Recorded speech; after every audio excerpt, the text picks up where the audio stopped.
28 मई। पहला पाठ प्रेरित चरित अध्याय 18 पद संख्या 23 से 28 तक। पौलुस कुछ समय वहाँ रहा, तब फिर विदा होकर उसने गलातिया और इसके बाद फ्रूगिया का भ्रमण करते हुए सब शिष्यों को ढारस बंधाया।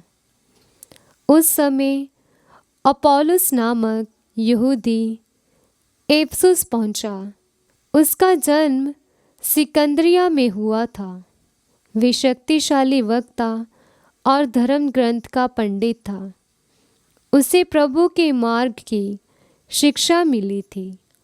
वे उत्साह के साथ बोलता और ईसा के विषय में सही बातें सिखलाता था। यद्यपि वे केवल यूहन्ना के बपतिस्मा से परिचित था।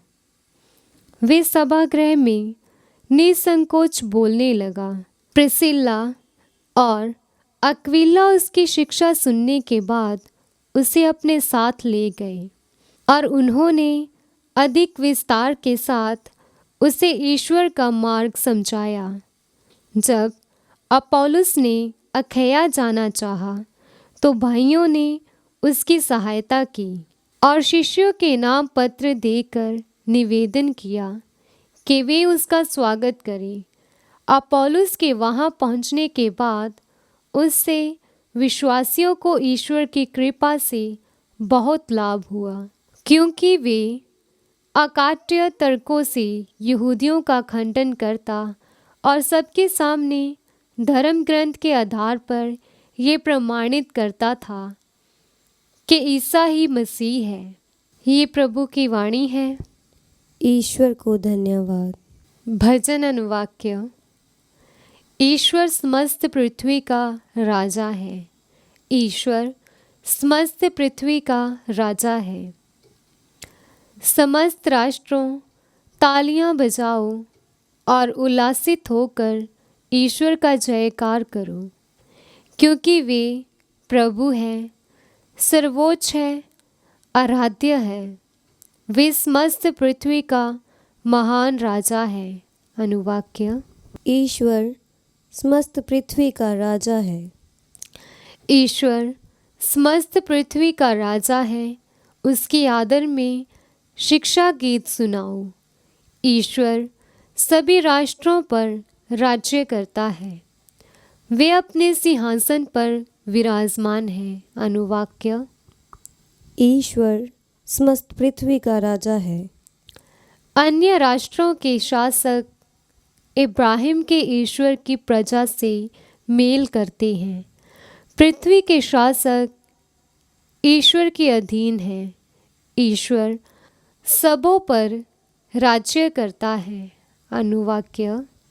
ईश्वर समस्त पृथ्वी का राजा है। जय घोष। हालेलुया। अनुवाक्य। हालेलुया। मैं पिता के यहाँ से संसार में आया हूँ और अब मैं संसार को छोड़कर पिता के पास जा रहा हूँ। अनुवाक्य। हालेलुया।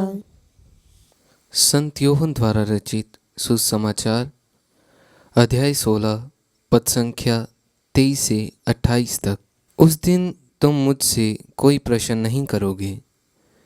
मैं तुम लोगों से यह कहता हूँ, तुम पिता से जो कुछ मांगोगे वह तुम्हें मेरे नाम पर वही प्रदान करेगा। अब तक तुमने मेरा नाम लेकर कुछ भी नहीं मांगा है। मांगो और तुम्हें मिल जाएगा, जिससे तुम्हारा आनंद परिपूर्ण हो। मैंने तुम लोगों से यह सब दृष्टांतों में कहा है। वह समय आ रहा है जब मैं फिर तुम लोगों से दृष्टांतों में कुछ नहीं कहूँगा, बल्कि तुम्हें स्पष्ट शब्दों में पिता के विषय में बताऊँगा। तुम उस दिन मेरा नाम लेकर प्रार्थना करोगे। मैं नहीं कहता कि तुम्हारे लिए पिता से प्रार्थना करूँगा।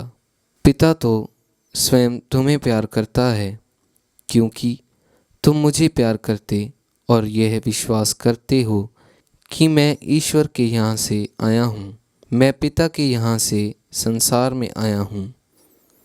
अब मैं संसार को छोड़कर पिता के पास जा रहा हूँ। यह प्रभु का पवित्र सुसमाचार है। ख्रीस्त की जय।